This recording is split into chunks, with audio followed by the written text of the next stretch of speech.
Assalamualaikum warahmatullahi wabarakatuh. Nama saya Zahri Nurul Naim, NIM 2051010700003. Pada kesempatan kali ini saya akan mempresentasikan hasil review saya terhadap suatu artikel jurnal internasional. Baiklah, judul artikelnya yaitu Identifying of Emotional Quotient Junior High School Students in Mathematics, yaitu mengidentifikasi kecerdasan emosional siswa SMP pada mata pelajaran matematika. Jika teman-teman ingin memiliki PDF artikelnya bisa melalui link yang sudah tertera. Selanjutnya tentang latar belakang dari penelitian tersebut, yaitu attitudes are noteworthy in the lesson. Jadi sikap itu sangat diperhatikan dalam pembelajaran karena sikap siswa akan mempengaruhi bagaimana dia akan melalui proses belajarnya, sehingga akan berpengaruh pula pada hasil belajar mereka. Begitu pula sebaliknya, proses belajar yang dialami siswa akan membentuk sikap siswa tersebut.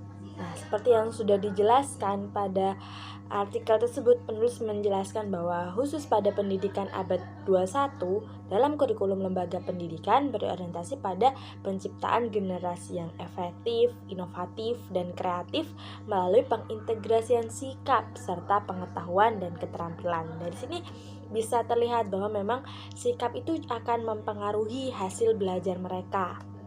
Nah, students' attitudes will be formed from outcomes and learning experiences that will give student emotional quotient. Jadi, sikap siswa itu akan terbentuk dari hasil dan pengalaman belajar mereka, yang mana itu akan memberikan siswa tersebut kecerdasan emosional.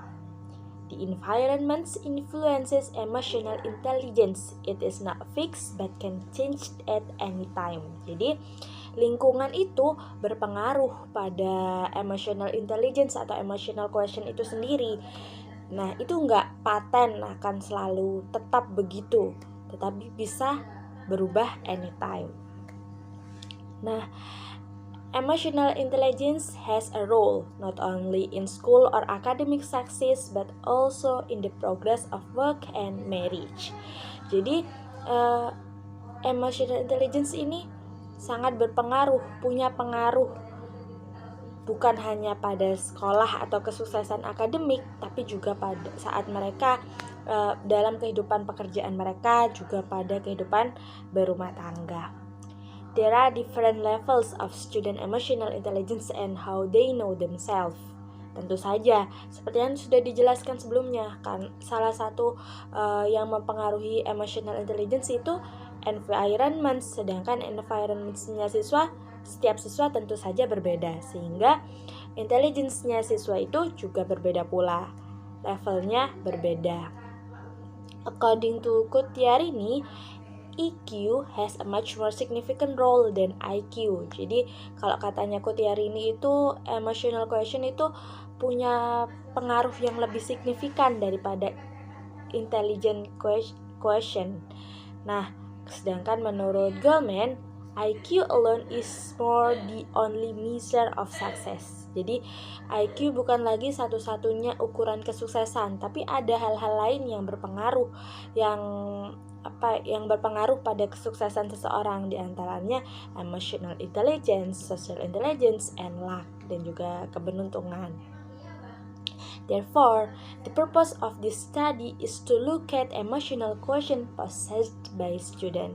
Jadi itulah mengapa latar belakang alasan dari peneliti untuk meneliti hal tersebut, karena untuk mengetahui bagaimana kecerdasan emosional siswa, yaitu pada pelajaran matematika. Karena seperti yang sudah dibahas sebelumnya, emotional quotient itu memiliki pengaruh yang cukup besar pada siswa itu sendiri, baik dalam masa belajar, pada kehidupan pekerjaan, dan juga kehidupan saat berumah tangga.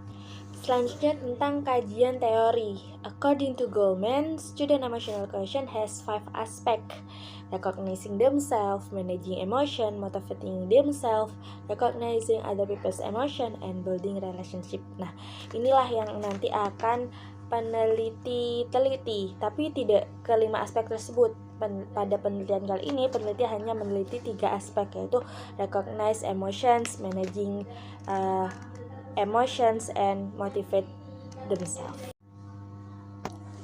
Oke, next about research method. Jadi, penelitian ini merupakan penelitian metode campuran yang menggunakan sequential explanatory.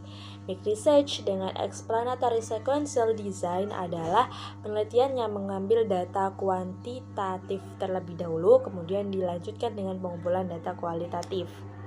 Sampel penelitiannya yaitu 102 siswa dari SMP Negeri 7 Kota Jambi yang menggunakan teknik purposive sampling. Purposive sampling adalah teknik pengambilan data berdasarkan kriteria peneliti. Dan juga menggunakan wawancara semi terstruktur yang bertujuan untuk memperkuat data kuantitatif. Data yang digunakan yaitu program SPSS untuk mencari deskriptifnya. Statistik deskriptif yang disajikan dalam frekuensi ringkasan, misalnya modus, rata-rata, median, minimum, maksimum, dan standar deviasi. Baiklah, selanjutnya tentang hasil dan pembahasan. Nah, untuk yang pertama, indikator pertama yaitu indikator recognize emotions. Jadi, we can see from the table to the hasil analisis angket pada tabel 2 menunjukkan bahwa indikator mengenali emosi memiliki kemampuan yang baik, yakni sebesar 61,8% atau 63 siswa dari 102 siswa pada mata pelajaran matematika. Kemampuan tersebut ditunjukkan dengan siswa mampu mengenali perasaan teman yang ada di dekatnya, tidak mengganggu temannya ketika sedang emosi. Hal ini juga dapat dilihat dari hasil wawancara yang telah dilakukan. Dari hasil interview yang dilakukan terlihat bahwa siswa mengenali emosinya sendiri, bahkan jika dia juga mampu mengenali emosi temannya. Selanjutnya, indikator tentang managing your own emotions atau managing emotions. Nah, di PPT sudah disajikan tabelnya. Hasil analisis angket pada tabel 3 menunjukkan bahwa indikator pengelolaan emosi pada kecerdasan emosional memiliki kemampuan yang baik, yakni sebesar 53,9% atau 56 dari 102 siswa pada mata pelajaran matematika. Kemampuan itu ditunjukkan dengan siswa mampu mengendalikan emosinya saat dihina oleh teman sebayanya, saat menyampaikan jawaban yang ditanyakan, dan mampu mengendalikan diri dalam berdiskusi saat belajar berkelompok. Siswa dengan suasana hati yang positif akan lebih berkonsentrasi dalam belajar, yang dapat mendukung kemampuan berpikir kritis siswa. Tentu saja ya, seperti yang sudah kita rasakan sebagai siswa, tentu saja ketika kita suasana hati kita sedang tenang, sedang positif, apalagi sedang senang, kita akan lebih semangat dalam belajar, lebih berkonsentrasi, dan lebih mudah menerima pelajaran. Dan juga semangat ketika berdiskusi dalam pelajaran itu, semangat bertanya, dan muncul pemikiran-pemikiran kritis ataupun kreatif dan pemikiran-pemikiran yang lainnya. Bedanya ketika kita suasana hati kita sedang buruk, sedang sedih, ataupun sedang ada suatu masalah, ada beban, tentu saja itu juga akan berpengaruh pada proses belajar kita. Kita akan tidak semangat dalam belajar, tidak berkonsentrasi dalam belajar, dan juga kita akan lebih susah karena tidak berkonsentrasi dalam belajar, tidak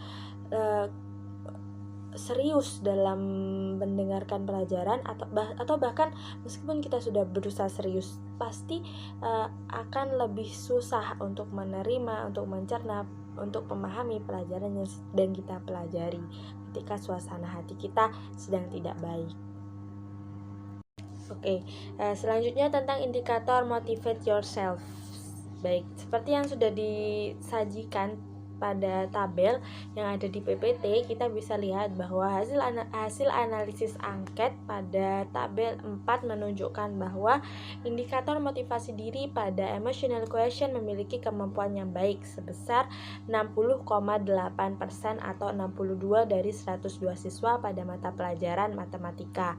Kemampuan tersebut ditunjukkan dengan siswa mampu memotivasi diri sendiri saat terjebak dalam mengerjakan soal yang diberikan, dapat memotivasi diri saat mental down dengan mendengarkan musik atau mencari hiburan.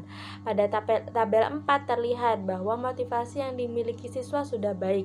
Hal ini menunjukkan bahwa motivasi memberikan dorongan dan usaha untuk memenuhi atau memuaskan kebutuhan untuk mencapai suatu tujuan. Setiap individu memiliki motivasi dalam dirinya untuk dapat percaya diri dan kreatif, dan tentunya bentuk motivasi masing-masing orang berbeda.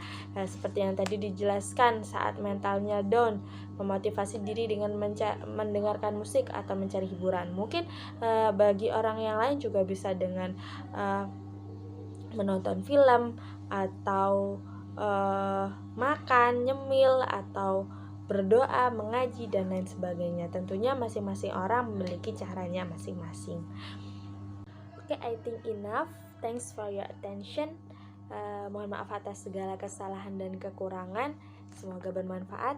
Thank you and see you. Wassalamualaikum warahmatullahi wabarakatuh.